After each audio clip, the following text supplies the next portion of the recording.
What is up, everybody, and welcome to day 4 of the Camera and Videography Workshop.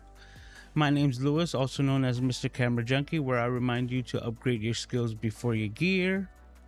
And I want to welcome you to the talk or the lesson on different camera types and lenses. As a camera junkie or resident camera junkie, I absolutely can talk about this topic for days. So today we're going to be talking about the different camera types and basically the evolution of the different types of cameras and basically what we're at today. Now, it is impossible for me to cover all the types of different cameras, but I'm going to do my best to cover the ones that I feel are most relevant to what we're doing in photography and videography. Now, with that being said, first thing, let's see exactly who's here. Let's check in with the Ecamm fam. And right off the bat, we have Parker Jennings saying hello to everyone. How you doing, Parker? Let's shape this up there. All right. We also have Carol in the house saying, glad to be here, looking for this info. I'll be happy to do my best in sharing as much information about cameras and lenses. We also have Mr. Moderator, Master Moderator, Paul Duncan in the house saying hello to the fam. We also have Dan in the house saying, day I've been waiting for. Nice. Marcio is also here hanging out saying ready for day 4. Jeremy's here saying what's up to the fam, just the same. And with that being said, let's get right into it. All right, so today we're going to be covering a couple of different items. These are the ones that I've chose as different cameras and lenses. We're going to be doing different camera types, interchangeable lenses, zoom versus prime lenses, which is a very interesting topic that I like to cover, stabilization, sensor size, crop factor, and camera modes. And then we'll be finishing up with a Q&A. So if you do have a question of anything while I'm speaking today, please be sure to leave it right here in the chat, and please put a Q colon in front of that. That way I can use this amazing program of Ecamm to make sure that I address all of the questions before it's all up, so that we can wrap it up all in a nice little bow in the Q&A. So we're gonna get things started, and we have different camera types. So we have film cameras, which is what we started with. Right now we're into the digital age, but to give you a better understanding, the digital is just a conversion of what we were already using with film. So film cameras is where it all started, and those often look like so. Let me see there. This is one of my oldest cameras. This is a Russian Zenit, and this is a old school film camera.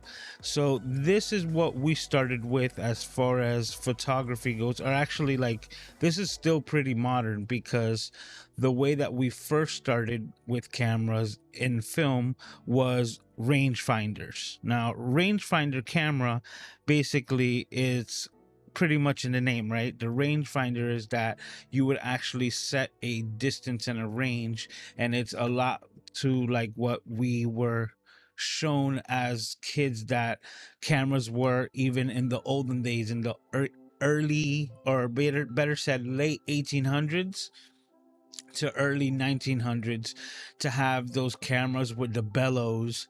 And the bellows is that aspect of the camera that kind of looks like an accordion, and that actually was the focusing system, so that they could actually render these images correctly.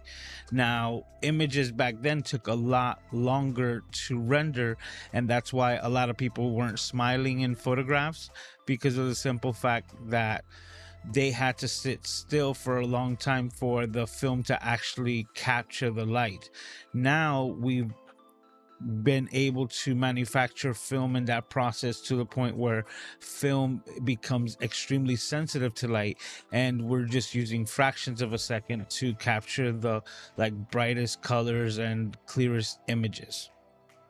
But When you're dealing with film, you're basically dealing with everything that we were talking about ahead of time, which was like, you know, the shutter, so on and so forth.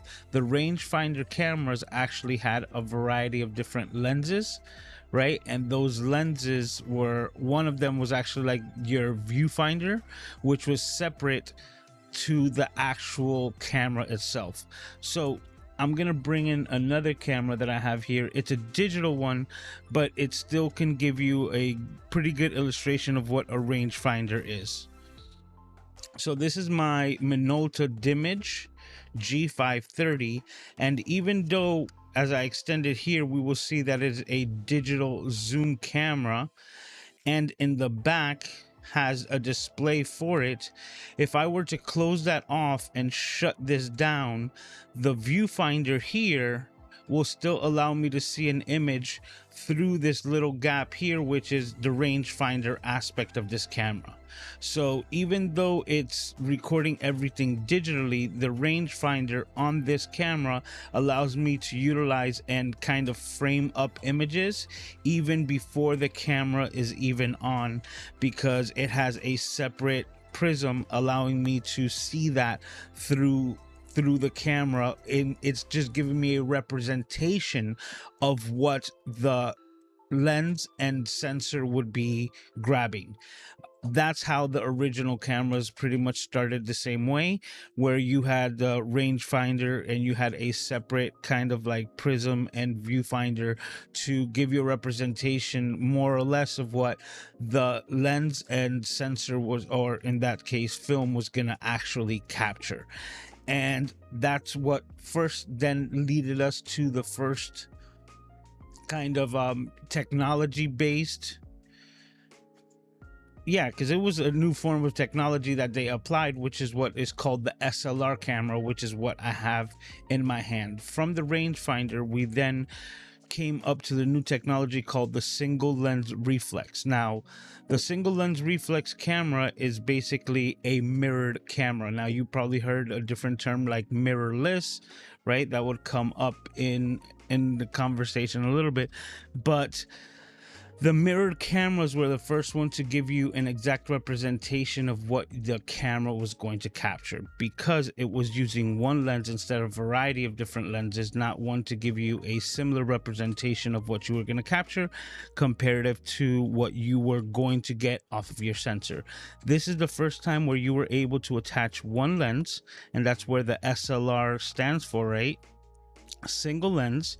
And what happened is that light will travel through, and instead of hitting the sensor or the film, right, what it would actually do was actually hit the mirror, go up the prism, and then give you the exact view of your lens through the viewfinder right there.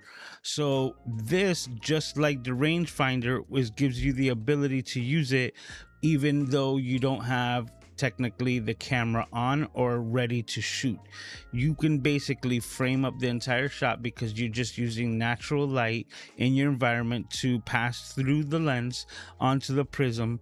And what effectively happens is, I'm gonna try to demonstrate this as best as possible, is that in the back here we would have a piece of film that lays right over the gap that is going to be your shutter. So I will have wound up the camera, and for the time that I actually hit the shutter, or the time that I have designated for the shutter to be open, that shutter will open, allowing light to pass through. And putting the lens in front of it is going to render out the image that you had already pre-selected while the mirror was down, giving you the view through the viewfinder. And that's basically how a SLR camera works, where you have the film covered here, image is passing through the lens onto the mirror, allowing you to focus in through the viewfinder, and then in the allotted time that you have set according to your settings, you will then click the shutter, and for that brief time, the mirror will raise, the shutter will open, and you will get exposure of light onto the film, then rendering your image. When we were dealing with cinema cameras, we were doing this entire process 24 frames every second. So that's why these machines were just incredible in their day. And that is an SLR camera using film. So the next evolution of cameras, right, from the SLR, well, actually it says I'm actually kind of jumping around here, so let me try to keep myself in check here. We did have point and shoot cameras, right? Those are also film cameras, and those are more or less, they look something like this, right? Those are the Kodak, you know, like point and shoots. Basically what has evolved into disposable cameras, right, where they had a fixed lens and a fixed focal point, and just had the ability to interchange the film so that you could continue to use it, but they didn't have the ability to interchange lenses. And those were also, you know, those are the least expensive types of film cameras that we were able to utilize, especially when I was growing up. So to give that context, right, from the film cameras, we have the point and shoots, and then we have our SLRs, which was the explanation that I just gave. Now, interchangeable lens cameras are not specific to just the SLRs or that type, and not just to the point and shoot, because basically all cameras prior to point and shoots were interchangeable lenses. The one that I just showed you actually is called the M42 because it just represents a 42 millimeter thread, and that's how you would interchange the differences in lenses. So now, interchangeable lenses, why would you even want to utilize an interchangeable lens system? Well, that I'm going to touch into in the next slide, so to speak. So let me just go into explaining digital cameras, right? Digital cameras was basically taking all the technology that we had in film already, and instead of having film to be replaced in the back to render your images, we now had a digital sensor to replace it. And that's where the spawn of the DSLR came in, which I forgot to put in here. DSLR is the digital single lens reflex, and that is what we have here. This is my Nikon camera, and if I were to take off the lens and kind of show the inside, we'll be seeing the same internals as we did in the SLR. Now, the only difference is that when we come to the backside, it is completely digital and we're no longer dealing with film. And that was one of the biggest advantages of DSLRs to SLR cameras comparative to, let's say, a wedding photographer who's taking hundreds upon hundreds of shots of a wedding and having to change film between the cameras of each camera while he's shooting it. At that point, I believe the maximum amount of exposure that you can get in a film roll or one of these canisters of 35 millimeter was about 36 shots. And I could be mistaken, but that was kind of like the biggest amount that you can get in a film little roll, so to speak. And so after every 36 shots, you were required to change out the film, which could have led to disaster. So digital cameras or DSLRs came in to save the day, because now no longer were we using film, we're using SD cards, and the SD cards now have a lot more capability to capture a lot more images without having to change out film. Now, there's pros and cons to all of this, but this was the next step in basically SLR, technology, and going from completely film to digitizing the technology that we already have. Now, digital cameras did come into play, and these are also considered hybrid cameras, because going from digital, the next step was giving these cameras the ability to actually record video. a lot like a handy cam. And even though some of these do have that ability, not all. When they were first coming out, professional digital cameras like the Canon 5D, right? And that's the classic digital camera. I used to own one of those, and that had no kind of like real, like no video functions whatsoever. It was just a stills photography camera, and it basically was as old school as you can get, but with a digital sensor on the back. So it's leaps and bounds that we have come across, because now we have things like webcams, right?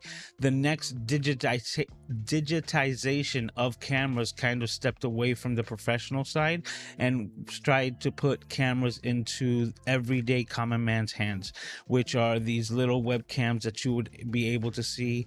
I believe Apple was one of the first ones to come out with one back in the day, Logitech as well.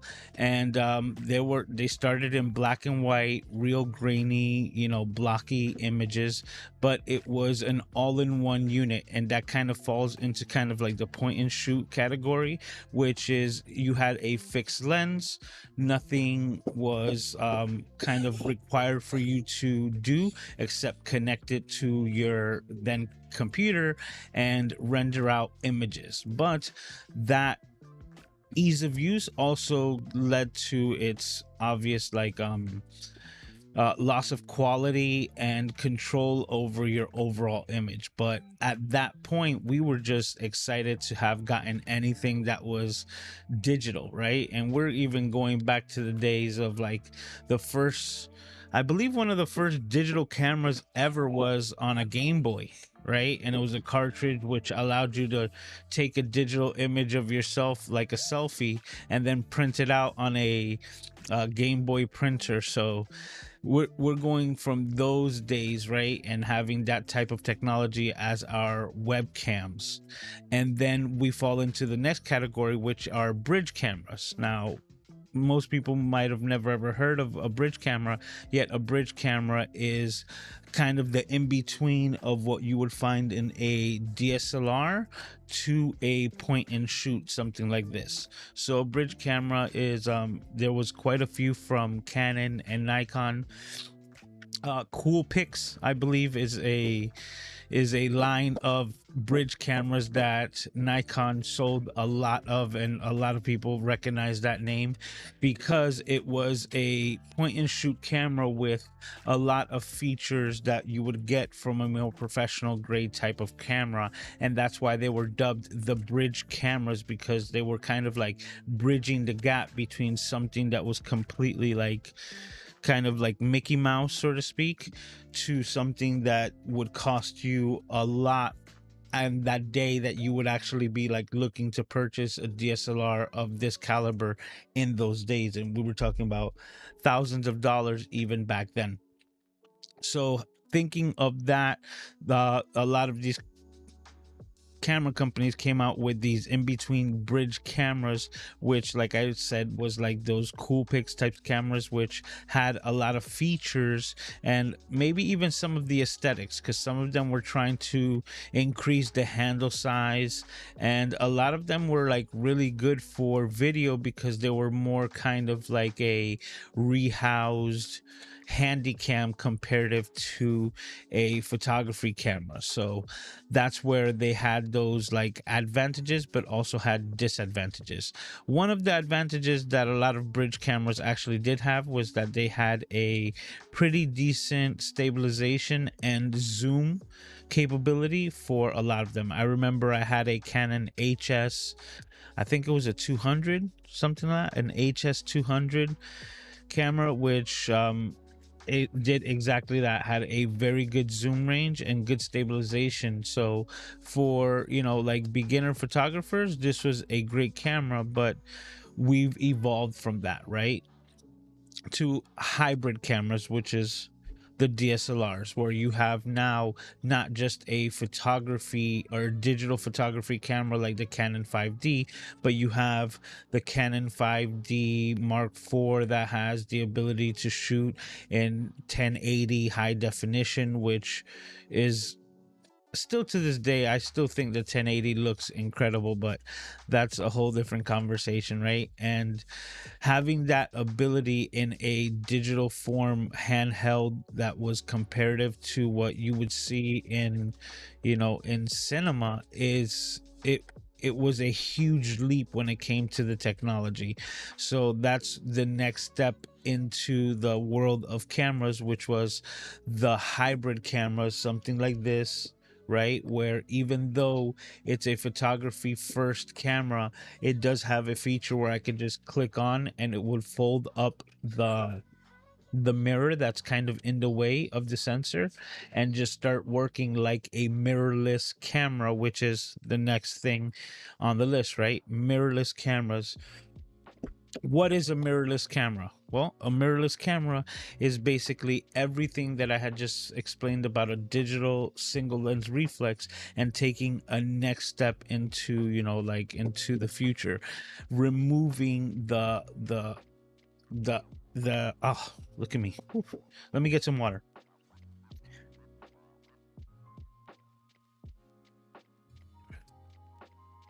A mirrorless camera is exactly what it sounds like.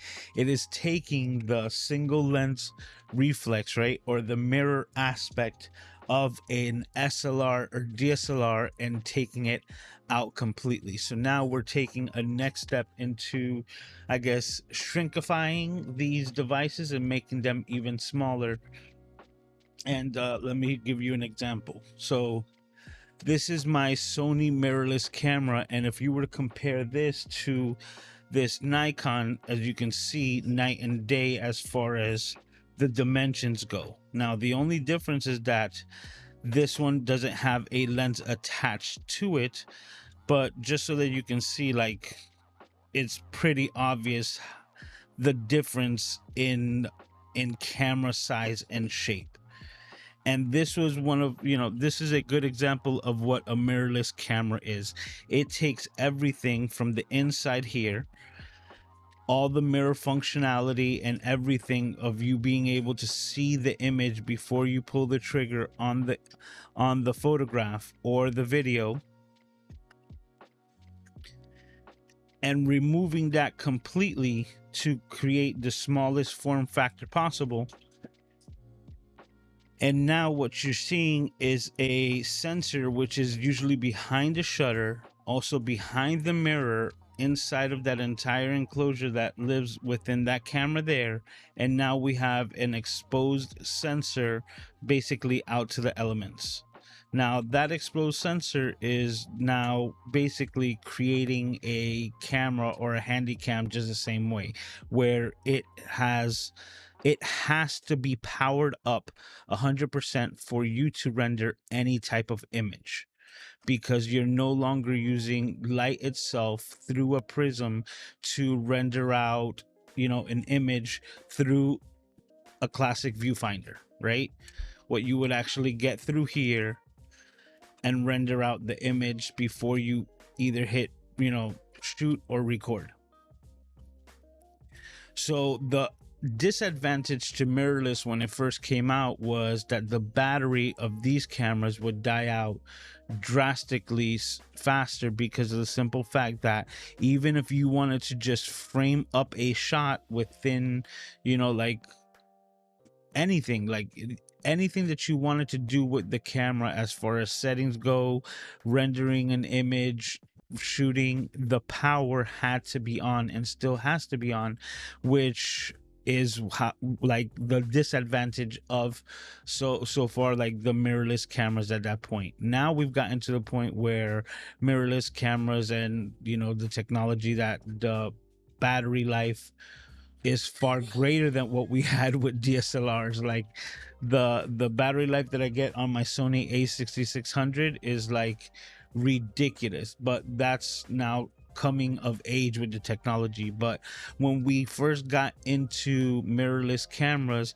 there were advantages upon, like, the size, shape, compact, because this with a lens, and this is such a very compact lens, putting these together is an extremely small form factor to be able to get the same type of imagery that I would get off a much bigger unit. So size, weight, and comfortability was one of the biggest selling features of mirrorless cameras. And now I just put in there as well cinema cameras. Now cinema cameras, I'm not sure if I'm gonna get too deep into it, but I did want to bring them up because the majority of all cinema cameras, if they're not film, and we're talking about the ones that we're dealing with today, they're all mirrorless cameras, and they fall under that category because a lot of them are not using film, and for them to function at all, they have to be powered up at all times. So examples of mirrorless cameras is basically anything digital that you see now or have seen for like the last 20-30 years. So any phone camera, that's a mirrorless camera. It's using the battery life of your phone to power on the sensor to render an image and then display it to you in real time on the LCD. That's a mirrorless camera, right? So like anything that we're using as for basically anything that we consider a camera today falls into the mirrorless camera genre, so to speak, because we're using a digital sensor and we're no longer using film, and that aspect makes it a digital camera. And if it doesn't have a actual mirror in front of it, then it's mirrorless, right? All right, cool. What's up, Aiden? Okay, let me finish what I'm doing and I'll be right with you. Okay, buddy? You can play with it. All right. Aiden making his appearance, Prince Aiden on the show. So we'll continue. Spent a lot of time breaking that down. All right. Different type of camera lenses. Now, this falls into the category that I was going to talk about, which was like the SLRs or the interchangeable lens cameras, right? There's a variety of different no, this isn't the right one. This is it.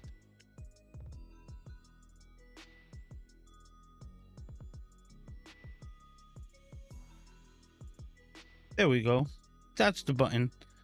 There we go. Interchangeable lenses. Interchangeable lenses have been around since the beginning. Like I had just mentioned, interchangeable lenses give you the ability to change lenses of different focal lengths to change the characteristics of an image. So now we're going into the advantages of interchangeable lenses compared to fixed focal lengths. So point and shoot cameras, disposable cameras, anything of that sort, including like the camera that I have here as my overhead camera, right? This is the Sony ZV-1F. The F stands for fixed focal length, and that one has a fixed 20 millimeter focal length. So that is the kind of disadvantage to this camera because I won't be able to really adjust the field of view on that device. Now, I know that that's its limitation, so I work around that. Now, interchangeable lens cameras actually give you the ability to work with a wide range of lenses. So the one that I have here on this camera is a 20 millimeter focal length, but then right next to it, I have a zoom lens, which is a 16 to 50 millimeters. So this one has a range between 16 millimeter at its widest and 50 at its most telephoto, right?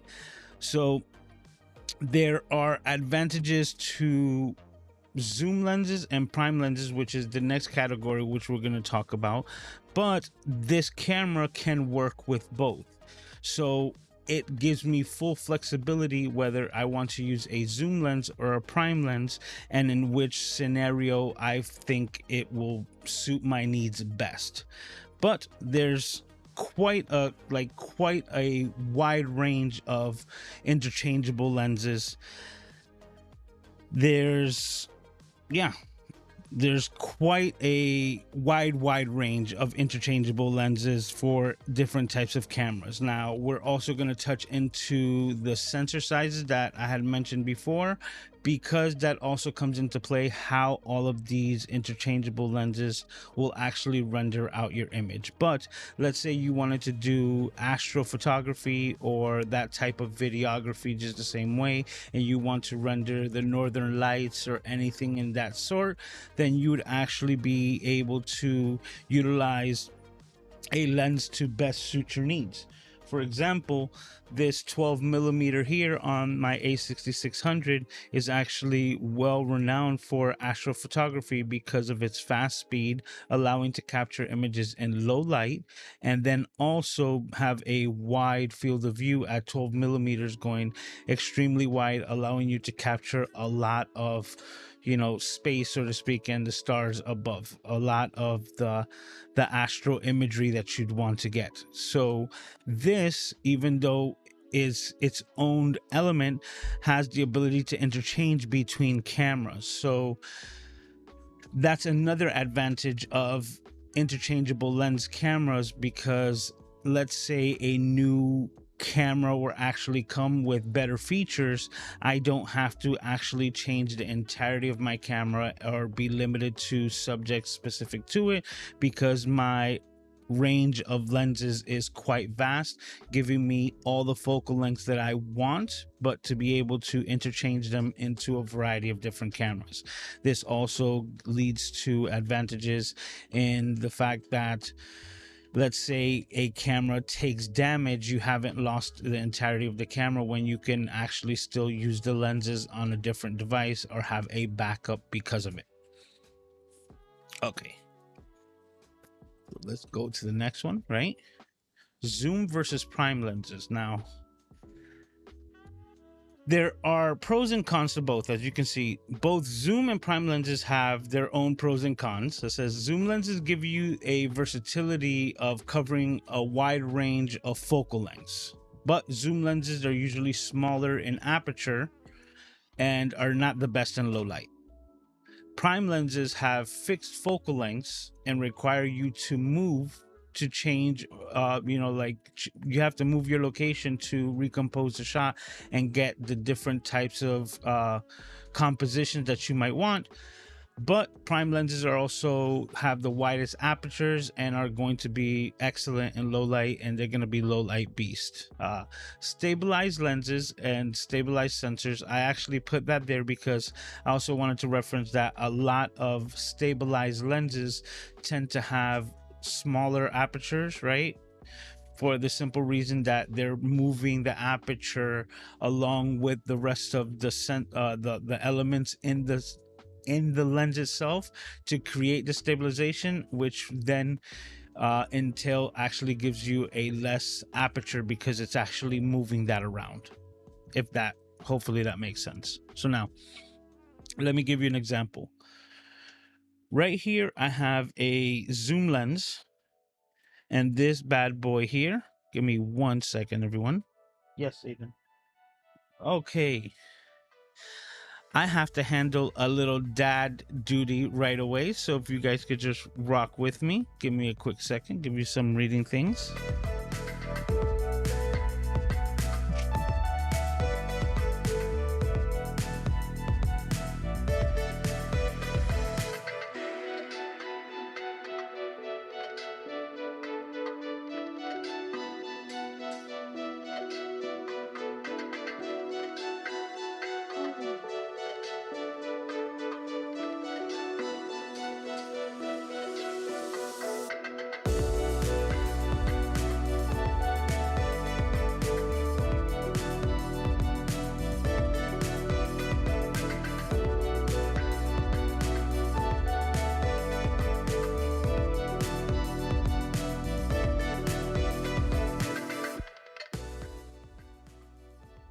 Okay, and we're back. Thank you for that bit of time.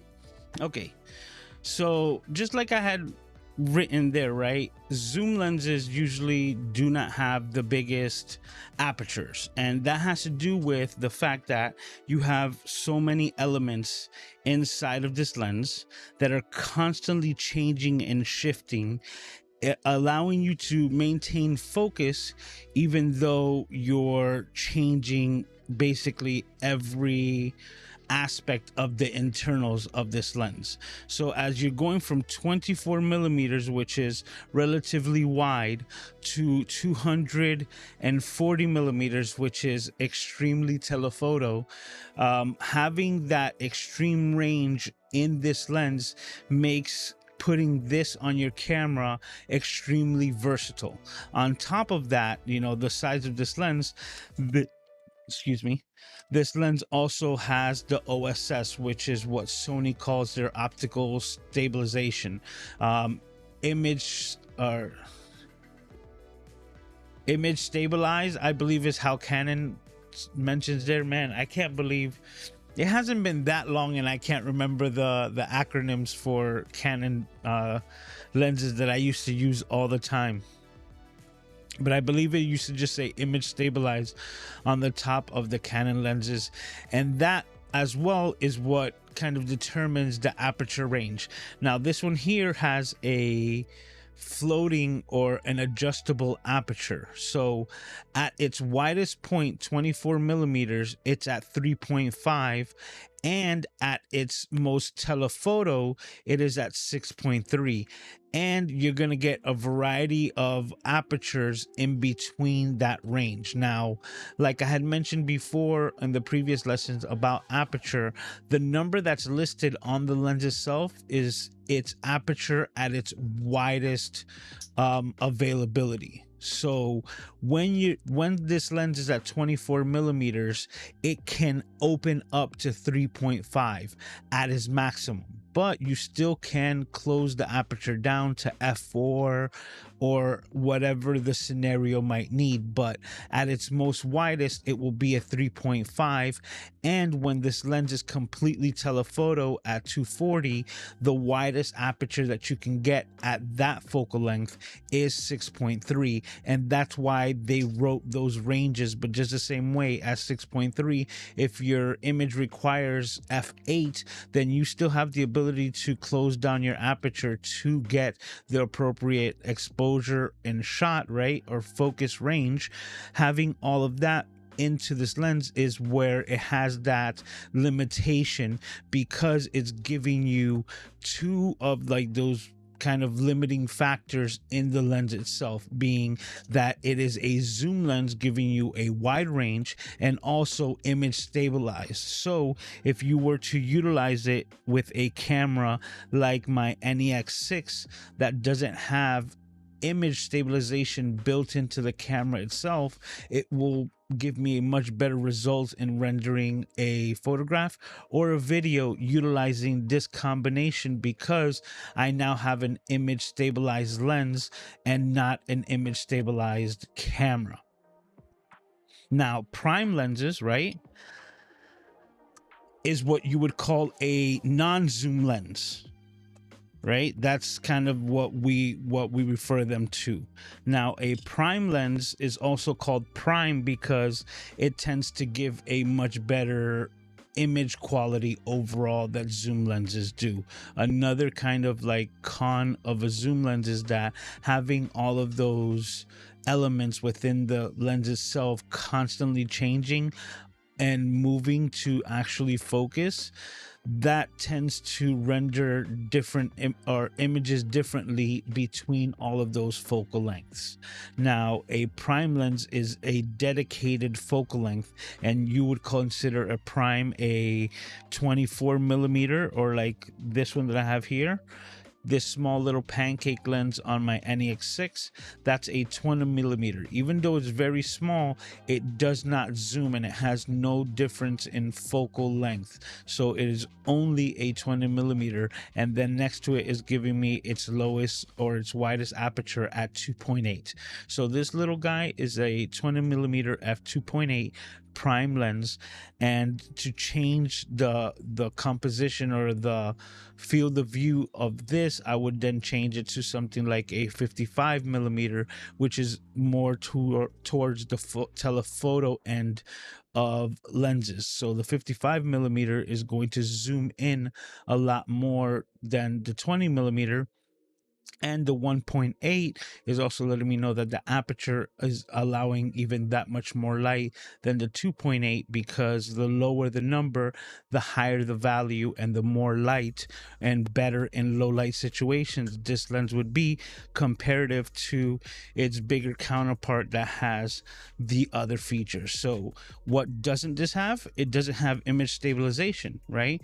Because if we were dealing with a floating aperture that would actually be able to stabilize the image as it's, as it's in your hand, then that will require for the aperture to be taken down even lower, right? And then, being that it doesn't have any like additional moving parts for stabilization, allows for the elements inside of it to give you the sharpest image possible. And this one that I have in my hand, I could reference, is probably my favorite lens. This is the Sony 55 millimeter Zeiss f1.8, and even at its widest aperture at 1.8, this bad boy here gives me like such incredibly sharp images with just this super warm color like feel to it. Absolutely love all the images that I get out of this, whether it's photos or video.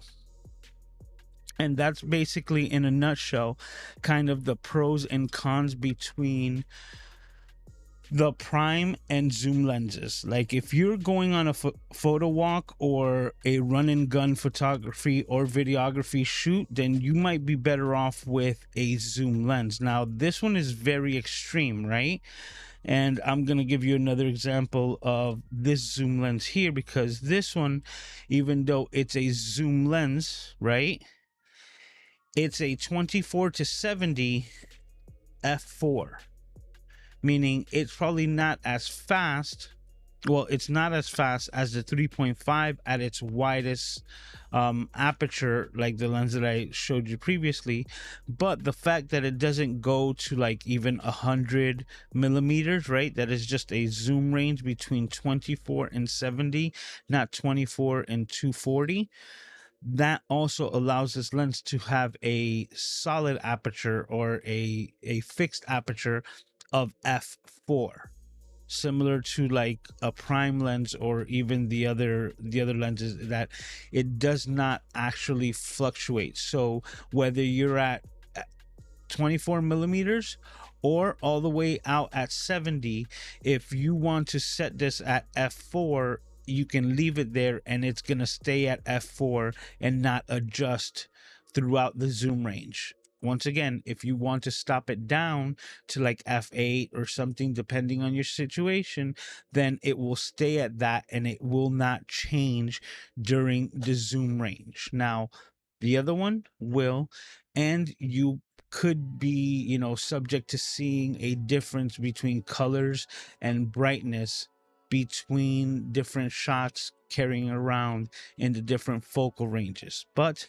if you are in a run and gun photography or videography shoot, zoom lenses might be something that you look into, because if you can't physically get to a particular location, having the ability to zoom in and still capture the image makes all the difference in the world. Now, you can also pay for the even highest and most expensive lenses available depending on your camera system and your ecosystem.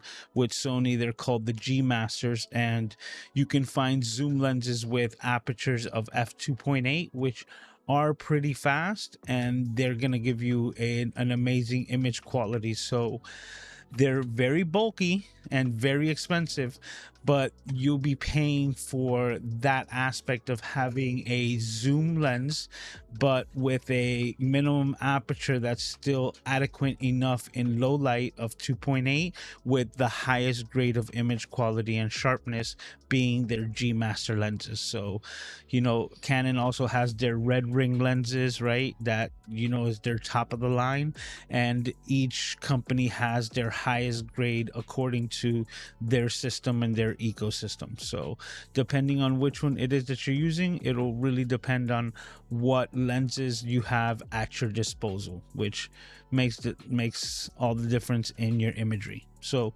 that's in a nutshell the zoom versus primes. All right, so let's continue over here. Stabilization can be found in lenses and some camera bodies. Stabilized lenses usually limited in aperture range. I kind of went over all of this automatically with the lenses aspect, right? Stabilized sensor bodies allow prime lenses to have stabilization. Okay, so we can touch into that. Combination of lens and sensor stabilization for best results, and dedicated hardware for best stabilization, which is a gimbal. And in all sincerity, for a lot of our scenarios, probably not going to be dealing with it, especially as a novice photographer slash videographer. Oh, Stephanie's in the house. How you doing, George? Okay, so now going back to it, right? This camera here, this is my Sony a6600. This has an amazing feature that the sensor itself, and I'm not sure if you'll be able to see it, but the sensor actually moves, and it actually has its own stabilization built in, and that's what Sony calls steady shot. Now, there's a lot of different camera manufacturers that have a variety of different forms of stabilization. Even Sony themselves actually mess around with digital stabilization, like the camera that's actually rendering the image, the ZV-1F, only has their active image stabilization that's completely digital, and it works very, very well.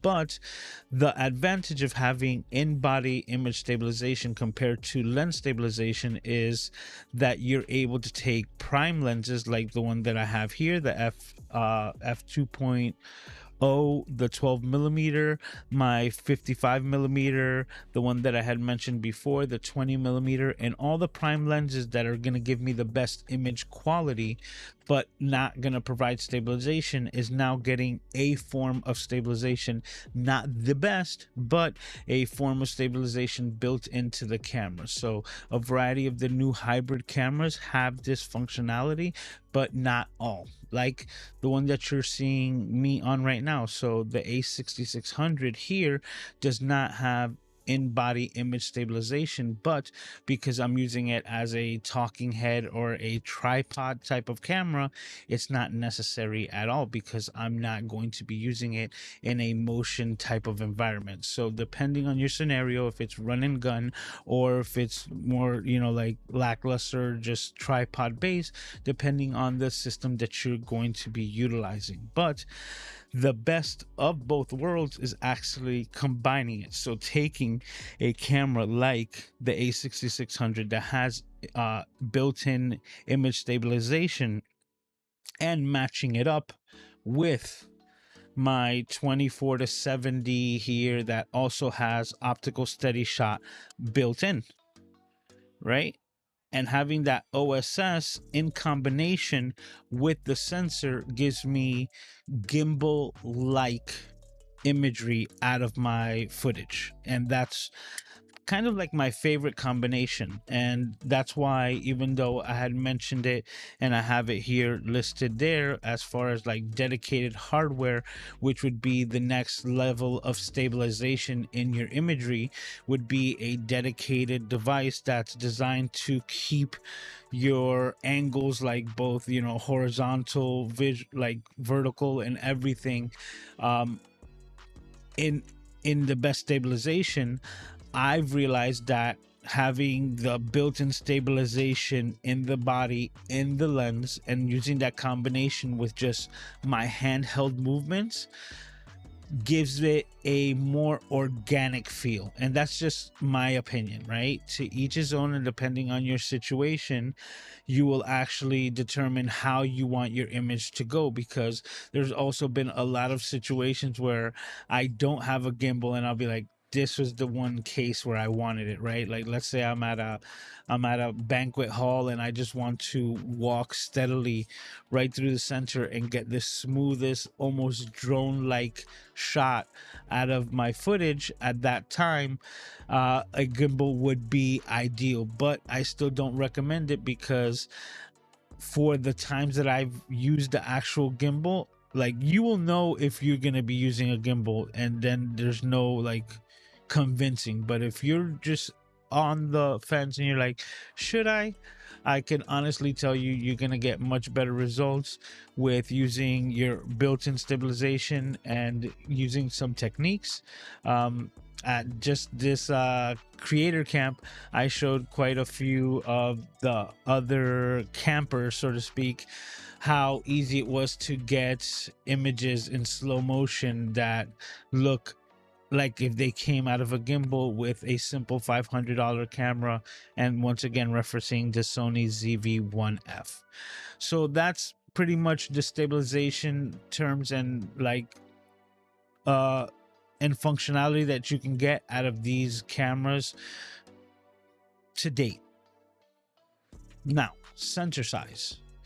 This is a subject that we can get really nerdy, but I'm going to try to put it in best context possible. Now, the bigger the sensor that you have, the better the image quality you're going to get, pretty much. So as you can see here, it says image sensor determines the amount of light that you can gather in an image. Knowing your sensor size will allow you to determine your crop factor, which is something that I think I mentioned, but I'm going to explain right now. Knowing your crop factor will inform you of your field of view, and your field of view will determine your composition. And that's how they all work together. So now, just to give you an example, let me see if I could pull up this graph here. All right, so imagine that this full frame sensor here, right? The one closest to me, so to speak, right there, right there we go. The full frame sensor right here is the size of a 35 millimeter piece of film rendered out from this old school camera, the original Zenit, right? So the hole in the back that I had mentioned or showed to you before, that is what we consider a full frame sensor. And that is basically having a sensor of the same size so that you could render the same type of imagery out of it. There's a variety of different sensor sizes that go down from that point, and the crop factor is basically just a representation of how much zoom effect you'd actually be encroaching on a full frame image. Hopefully I got that across correctly. So going into this, right? Let me see, we can bring this. Okay, camera sensors by kind of camera. Now, there is such a thing called medium format, which is actually bigger than what we consider the full frame. As you can see, the full frame camera is the third one on the list, right?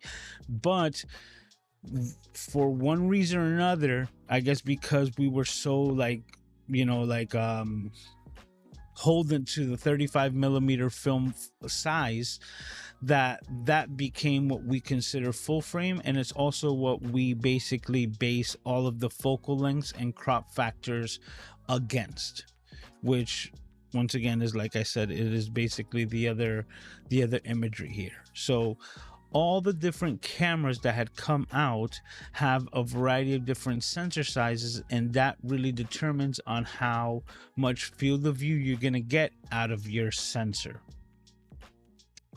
Okay, so let's go into the next one, which is the crop factor.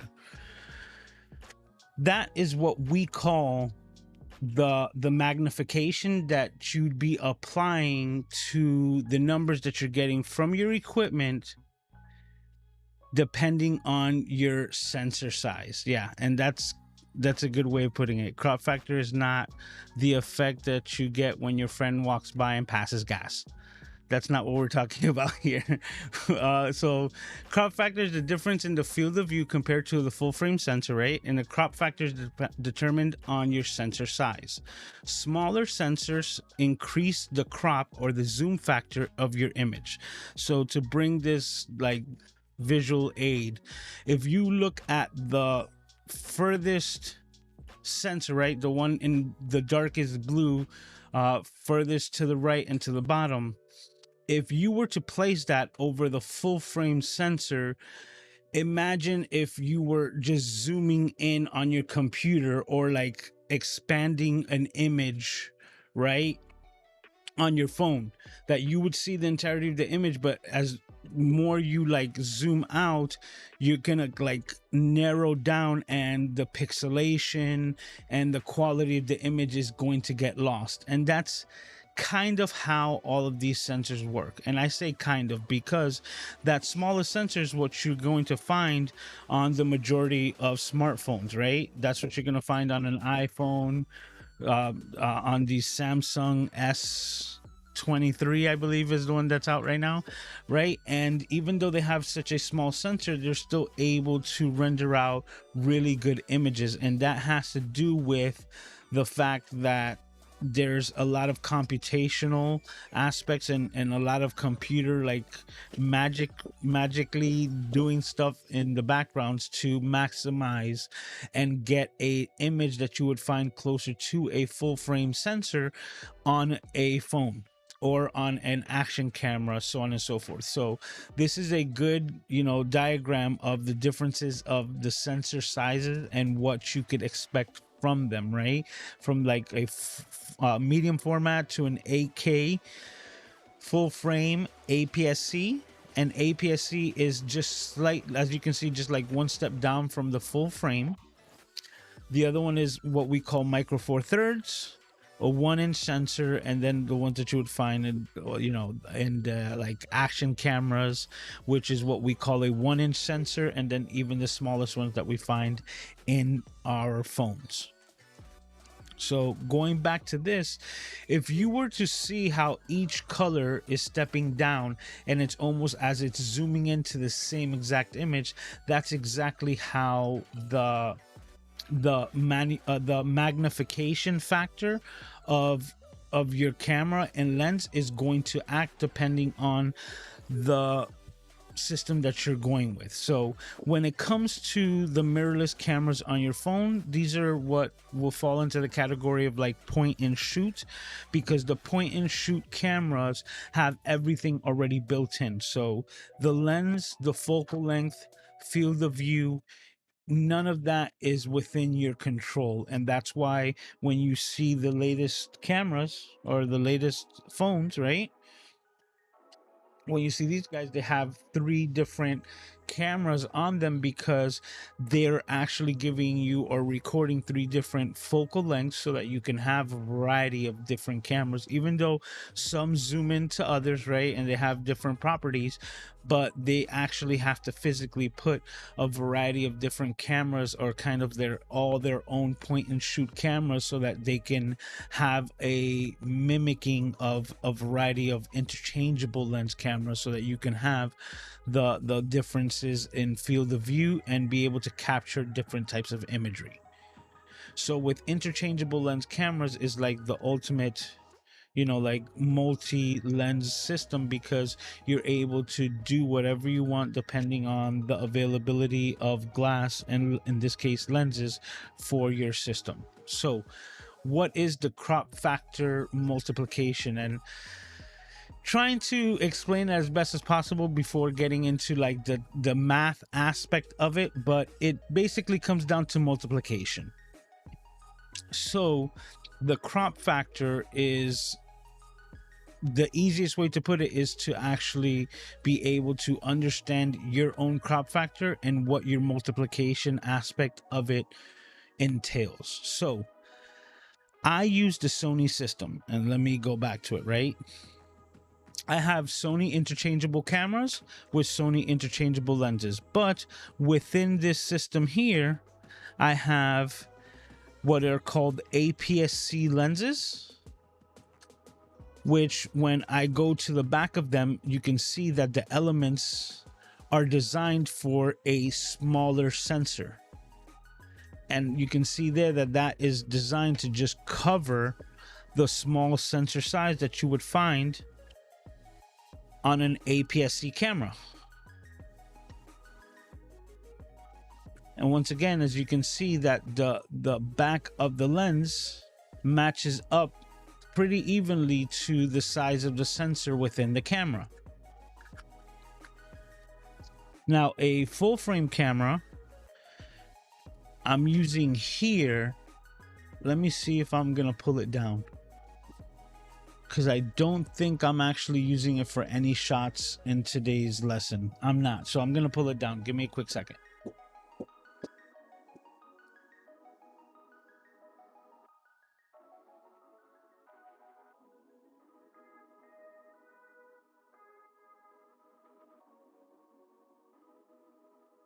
Okay, so this is my B camera that I'm not using right now, so I'm gonna shut it off.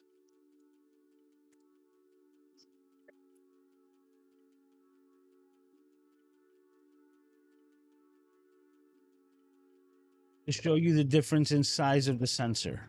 So now that's a full frame sensor camera, and you would need an adequate type of lens to cover that type of imagery, right?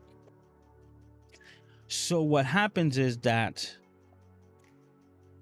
this lens, being a full frame lens, or better said, this lens, my favorite lens, my 55mm, right? As soon as I put it on here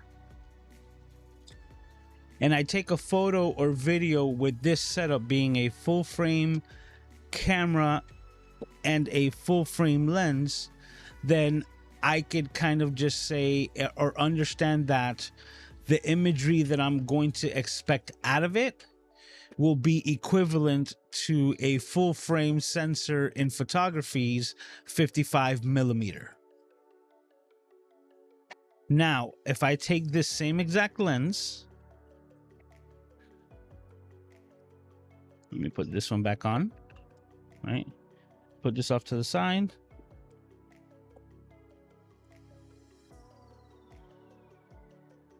And I take this big element here, right? And I put it onto the crop sensor. And in this case, we're talking about zoom magnification. The crop magnification, or the crop factor of this camera, is 1.5. 1.5. What does that mean exactly? That means that everything, let me see if I can get this over here. Let me do that. Okay. It goes to basically the third box from the top. Over here, the mustard color one, so to speak, the one that says APS-C. That's the type of sensor that's in this camera. And the APS-C, if you were to overlay that onto the full frame sensor, all of that gray area is what we would call the zoom factor. And it is like that area of the image is now being discarded and is not being attended to because the sensor is smaller and cannot render that part of the image, even though this lens is providing that information. The sensor itself is only physically able to render out the little mustard area within the center of that lens because that's the limitation of its sensor. And because of that, you have to understand that this no longer becomes a 55mm lens. It applies what we call that zoom effect, right? That zoom factor, because you're like just cutting out the middle, almost like if it was a pizza, you're not regarded about the crust. You just want the good stuff in the center. And that magnification now takes this lens and magnifies that by 1.5, which, if my memory serves me correctly, leads to 82.5. So I'm gonna, not to mess it up, I'm gonna go with my calculator, and I can just go 55 times 1.5, and you can do that with any of your crop factor multiplication lenses, and when you hit enter, like I was correct, 82.5. So the imagery that I will now be getting out of this camera here in this combination, if I go here, right now, equivalently makes this crop sensor not a 55 millimeter but an 85 millimeter f1.8. And now it will give me a much similar image to this 85 millimeter lens. As you can see the size of it, right? Huge difference, because this is my 85 millimeter f1.8, and you can see the size of the lenses on it, right? So my 85 millimeter being a full frame lens on that full frame camera will give me the same type of imagery and results as this setup here, except the APS-C, as you can see, is much smaller. Now, if we were to continue on that and you go back to it, let's take that. You would continue into the Micro Four Thirds, which is like the second green one on this list here, right? And the Micro Four Thirds basically has a 2-to-1 ratio on all of your lenses, so it tends to be a much easier mathematical problem and easier for people to understand the type of imagery that they'd be getting out of a Micro Four Thirds camera. Now, Olympus and a couple of different companies are the ones that still provide Micro Four Thirds, but Sony and Canon usually stick to the APS-C, which is either a 1.5 and in Canon's case a 1.6 magnification, or in this case crop factor. And that is how you'd be able to then understand that even though I have a 16 millimeter lens, right, if I were to apply that onto a full frame camera, I will get a 16 millimeter field of view. But if I apply that same lens and attach it to an APS-C camera that has a 1.5 crop factor magnification, that no longer becomes a 16 millimeter lens, and I'm getting an equivalent of a 24 millimeter lens on that same full frame sensor. And like I said, I really don't know why we all base it upon the full frame, because if you go to sensor sizes that are bigger than full frame, like the medium format, then you have to basically do the equivalence in reverse, because you actually have more to play with and the magnification goes the opposite direction. But I digress. We're not going to get into that. But once you understand your crop factor of the equipment that you're dealing with, and then understand how to manipulate the magnification, then it leads you into the better understanding of your field of view, which once again, like I mentioned before, will then give you the understanding of your composition and allowing you to know what you can and cannot do with your equipment depending on your crop factor and your crop factor magnification. Yep. All right. Oh, we're past the hour, man. I really got into this one today. Okay. So I believe this is just the last thing, camera modes. I'm going to try to fly through this one as fast as possible. A lot of different cameras have different camera modes, right? And these are new to the digital space, or to a lot of people, it could be very confusing because of the simple fact that there's a lot of options. Here, let me use this one. I think it shows better. Okay, a lot of these cameras is going to have a mode dial, right? Excuse me. And that mode dial is going to give us a variety of different options. Now, this one here is intelligent auto, right? And in automatic mode, basically you have no control over anything. And that's why you have a variety of different modes. Now, the P, you can find that's usually program mode, which gives you a lot of automatic features with some control. Now, when you click it into an A mode, that's what we call aperture priority. Aperture priority is now taking all of the elements in your cameras are basically all the dials that you have here to mess with, and only focusing them on the aperture of the camera and the lens so that you can get correct exposure.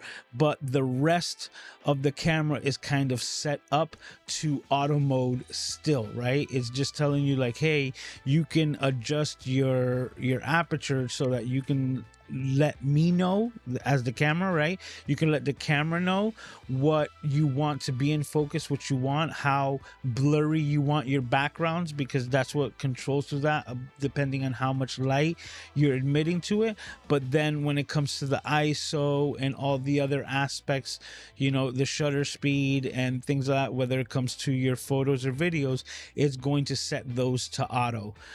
When you click it into S, it does the same exact thing, except now you're not controlling with your dials the aperture, but your shutter speed.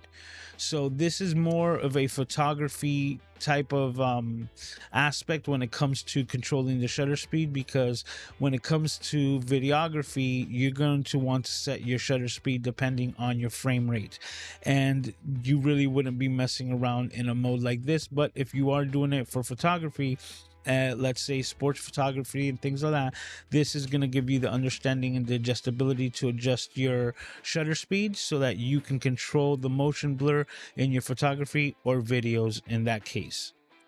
M is manual mode. That means that now every aspect of everything that I had just mentioned, whether it's program, whether it's your ISO, you know, your aperture, shutter speed, everything is 100% in your control, which is obviously my favorite. In this camera in particular, this will also require you, in this camera in particular, to also actually have the ISO off auto, because in manual mode in certain cameras like my A6600, my A6100, reverse that, my A6100, my A6600, and a variety of different ones, even though you go into manual mode, you can still set your ISO to a range, right? Which is not complete auto, meaning it won't just render and actually increase the sensitivity until it no longer can really have a clear image. But if you know that you like your images, whether it's photo or video, to stay within a certain range of ISO, because you know what you like and you know what you're gonna get out of it in post-production, at that time you could actually go and set that up. And that's more or less how I have it. I know that obviously you can go to as low as 100, but it really depends on the type of footage that you're getting. So I believe I have mine set up that the lowest that it goes is to 400 and the highest it goes is to 1600, right? So that within that range, it's all good to actually fluctuate the ISO values depending on the amount of light that I'm giving it. Everything else will be 100% manual so that I can have, like, you know, control freak issues with my camera. So that's the variety of different program modes. Now I'm gonna go to my A6600 because this one also has other modes that I wanted to talk about. Now, just like the NEX6 that we have auto mode, and I'm trying to show it because it's in a cage, but the auto mode there, right? We have the P for program, A for aperture priority, S for shutter, and also, mind you, like, there are different cameras. I'm trying to remember, like, is it Fuji or something that instead of shutter or S for shutter that they have TV, right? And TV stands for time value, which is the same thing as shutter. So it's basically you control the shutter speed in the TV mode depending on the branding of your camera, or the S for shutter, and it's still basically the same mode in whichever camera that you have. And then we have the manual, but as you can see, this one also has 1 and 2, and this it can be found in newer cameras, which are programmable modes, meaning you can be in any one of these modes and configure the camera to your liking. Like I just mentioned, you could be in the manual mode and tell your ISO to only go from 400 to 1600, and then, you know, like set up everything that you want, right? And let's say they're not, that you want them to be like permanent settings, then that's when you would dedicate them and like put them to memory, which is exactly what we're dealing with here. We have memory mode 1 and 2, and it gives you full flexibility on what you can do with these cameras. So in my particular case, I have like all of my camera settings the way that I want them for high definition in 1080, and then I have all the camera settings for video set up for 4K, and I have 1080 set up to number 1 and 4K set up to number 2. And those are memory or movie modes, because the next one on the list is exactly that. It's a dedicated movie mode that is having the camera act a lot more like a cinema camera. So it's moving away from those other features that are more photography based. But either way, this one gives me the ability to now create 3 movie modes because of the memory modes before it. So I actually set up everything that I want in a movie mode and put it to memory 1, change a couple of features like move it from 1080 to 4K, and then put that into movie mode number 2, and those are like locked in stone. Then it gives me the ability to adjust and mess around with a variety of different features and leave those set as my regular movie mode, knowing that if I ever needed to go to like all reliable and make sure that I'm getting the appropriate shot, I can click it into number 1 or number 2 very easily. And the last one that basically is on here is another dedicated S&Q. This is particular to Sony cameras, and not every other manufacturer has this, but it is another dedicated movie mode that's dedicated to slow motion video that you can preset within these cameras themselves, so that I have it set to shoot at, I believe, 120 frames per second, and slow it down 4 times, so that like directly out of the camera without any post-production necessary, you're able to get really great slow motion video directly out of the camera. And these are one or some of the crazy amount of modes that are now available within these hybrids and digital cameras, depending on your system and your setup and your ecosystem of cameras, whether it's Nikon, Sony, Canon, Fuji. I kind of dabble in all of them just a bit and have a lot of fun doing so. So those are camera modes as fast as possible that I could do it. All right, so let's go here. And that is it. So now, Q&A. Guys, okay, yeah, we're 20 minutes over. If you guys have any questions, please put a Q colon in front of them. I'm gonna go ahead and search for those right now using the power of Ecamm, and we'll get right into it to try to finish off strong. All right, so let me adjust the size of this so that we can all see it a bit better. And thank you to everyone for still hanging out here with me. Kind of lost a bit of track of time just getting all this information out. Okay. It says, why are fast aperture zoom lenses so freaking pricey? They're often more expensive than the body. Well, that's what I mentioned. Like in the case of Sony, we're talking about G Master. You're talking about the red ring, you know, or the highest in Canon.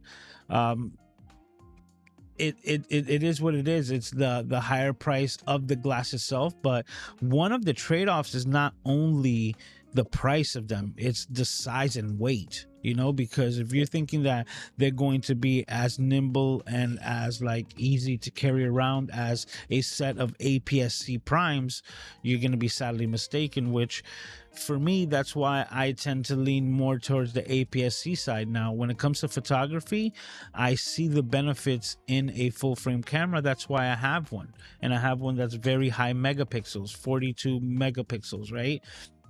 So I could render images and then still be able to adjust in post-production, crop out, and still have the highest quality imagery possible.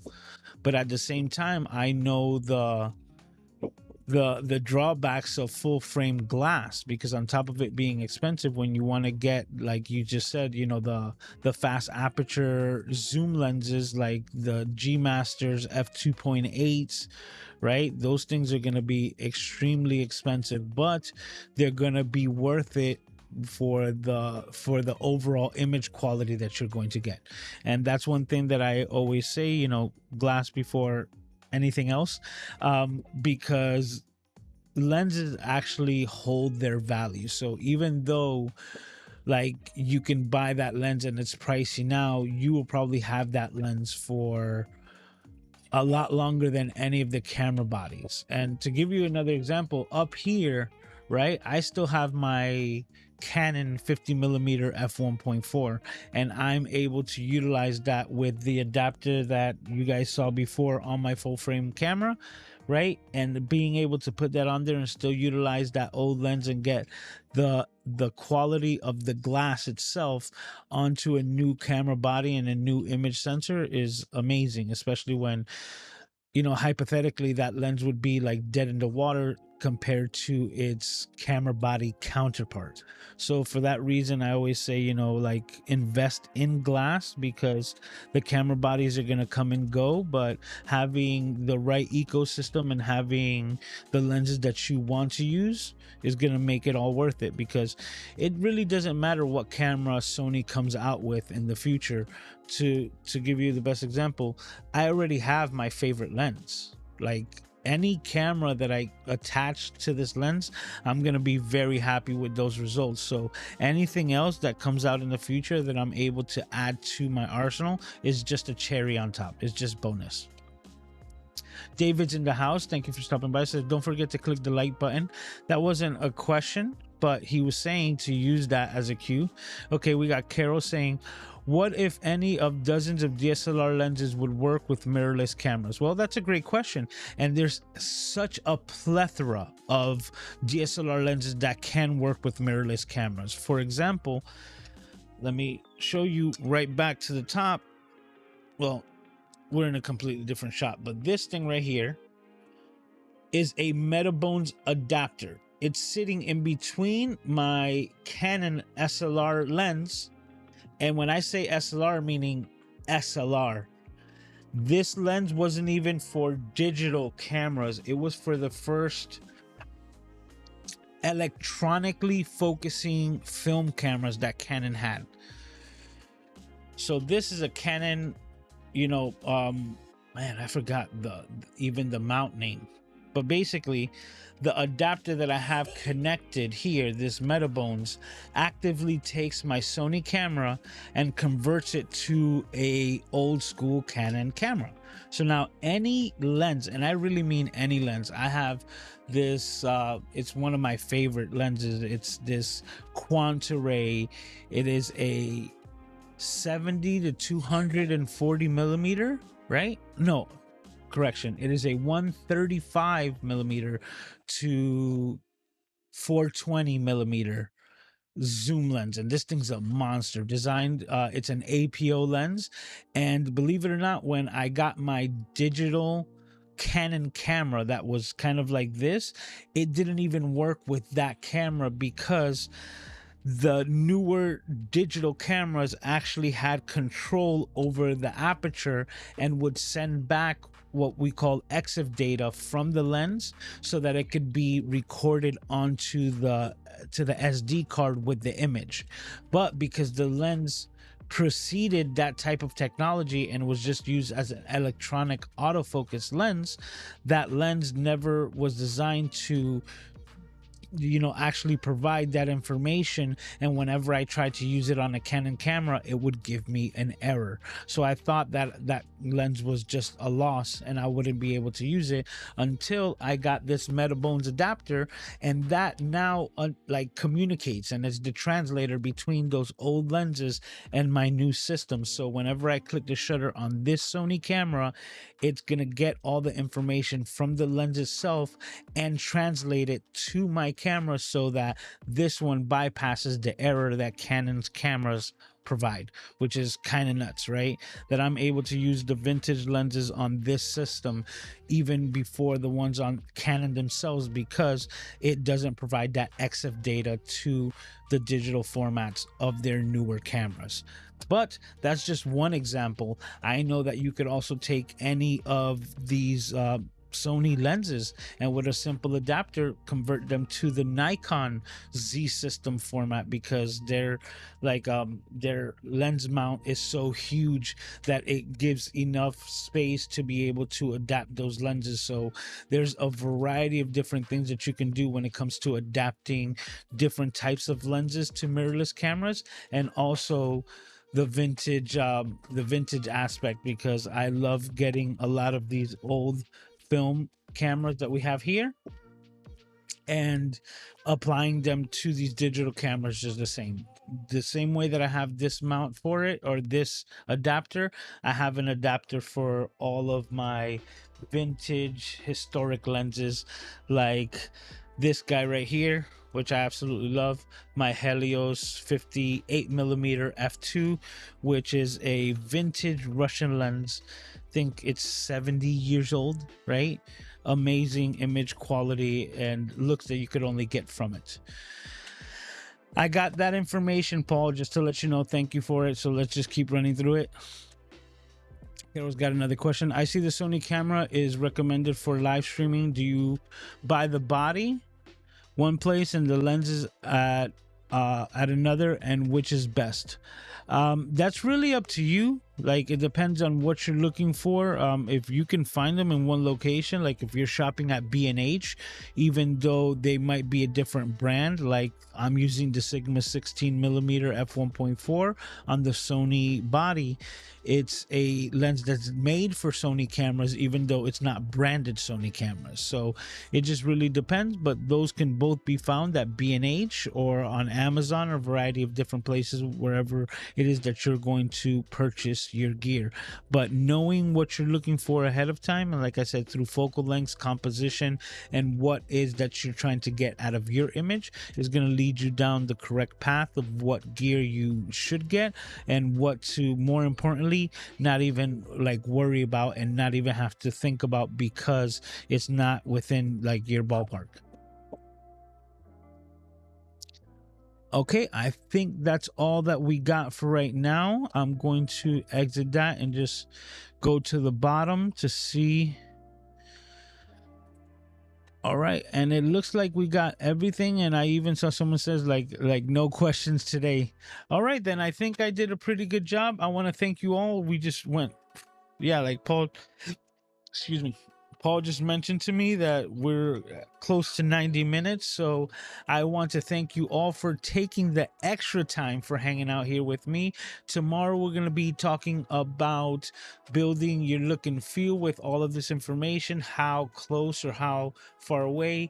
I'm going to go ahead and kind of like deconstruct a lot of this setup here, so that we can kind of rebuild it in a new style to show the different aspects. So I'm going to be taking down my overhead camera and different things like that, and I'm going to try to build as many different angles coming from this direction, so that we can really have a lot to mess around with tomorrow and see what we're going. The one that's going to stick around is probably going to be the behind the scenes iPhone camera over here, the BTS cam, so that we can have an eye in the sky, so to speak, of all the mess that we're going to create tomorrow, to just have fun in building a new look and feel to maybe you could use in your own setup. So with that being said, I want to thank you all for once again hanging out here with me.